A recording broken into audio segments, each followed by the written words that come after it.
3年前，我们租下了这个30平米的家。虽然房子很小，但是在简单生活的前提下，反而觉得很温馨。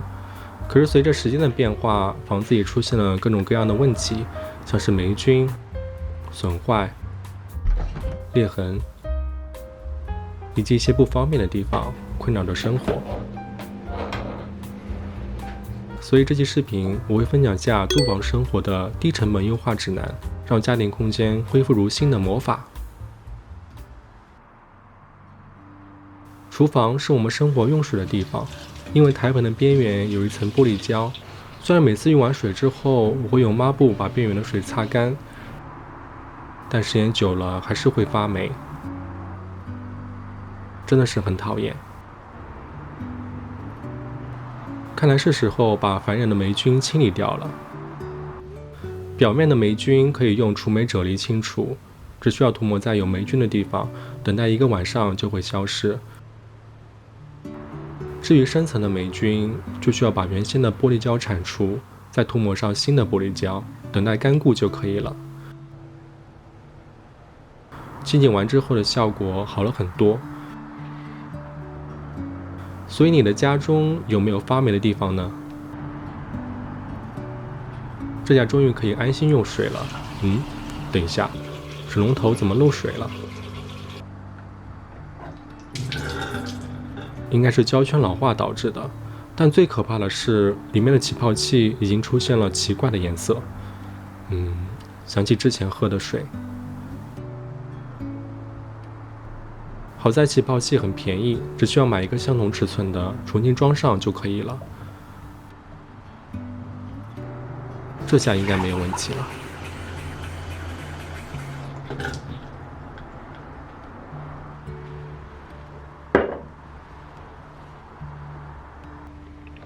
床头的插座可以方便充电，但是这个插座的底座已经脱落了，甚至还有裸露的电线，看上去十分危险。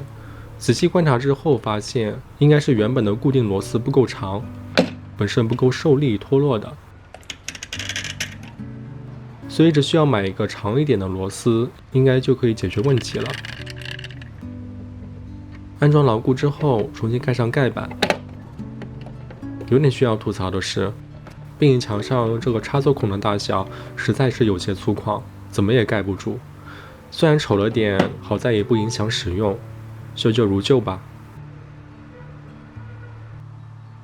因为我们是2个人生活，家中的衣柜需要存放我们2个人的物品。这个柜子下层的空间很大，我用来悬挂衬衫类型的上衣，但是挂完衣服之后，底部还有不少空间。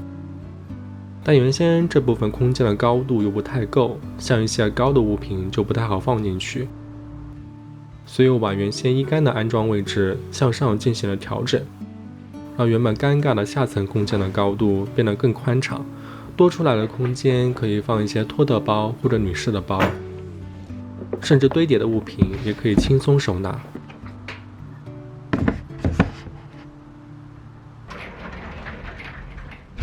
下面一个是强烈推荐的，这个门并不属于原始户型，因为装修比较一般，再加上长时间的使用导致了震动，门的边缘出现了很多裂痕，看上去就像危房一样。所以我打算修补一下，用的工具很简单，补墙膏以及刮板。把补墙膏挤在裂缝处，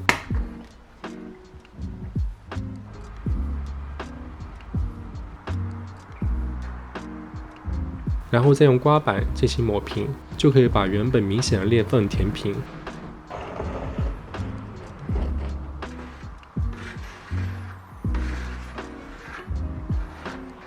当然，这种补墙膏的牢固性一般，时间久了还是会有裂痕，但好处是方便快捷，简单的处理之后，起码让原先的危房变得安全很多。